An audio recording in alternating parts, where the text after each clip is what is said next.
తిన పేరు అంజలి. సెకండ్ క్లాస్లో నాకు పరిచయం అయిన ఒక పిచ్చిది. పిచ్చిదంటే పిచ్చిది కాదు, మంచిదే. మేము కలిసి చదువుకున్నది 5 ఇయర్స్ అయినా నా చైల్డ్హుడ్ క్లాస్మేట్ అనగానే ఫస్ట్ గుర్తొచ్చేది తినే. మనకి చైల్డ్హుడ్ ఫ్రెండ్స్, క్లాస్మేట్స్ చాలామంది ఉంటారు. కానీ కొంతమందికి మాత్రమే మనం కొన్ని ఇయర్స్ తర్వాత కనిపించినా కూడా ఆ ఎగ్జైట్మెంట్ అనేది అలానే ఉంటుంది. అలాంటి ఒక ఫ్రెండ్ నాకు తినే. ఒకరోజు కాల్ చేసి 2 డేస్లో నా హల్దీ ఉంది, 5 డేస్లో నా మ్యారేజ్ ఉంది అని చెప్పింది. మన ఫ్రెండ్కి గుర్తుండిపోయేలా ఒక మంచి మెమరబుల్ గిఫ్ట్ ఇవ్వాలి అని డ్రాయింగ్ వేద్దామని స్టార్ట్ చేశా. టైం తక్కువగానే ఉండే, కానీ ఎలాగైనా ఇవ్వాలి అని స్టార్ట్ చేశా. టైంకి కంప్లీట్ అయిపోయింది. మ్యారేజ్కి అటెండ్ అయ్యే ఛాన్స్ లేదని హల్దీ రోజే గిఫ్ట్ ఇచ్చేసా.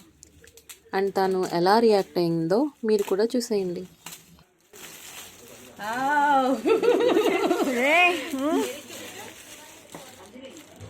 తినగేసింది. అవునా, చాలా బాగా గీసావు.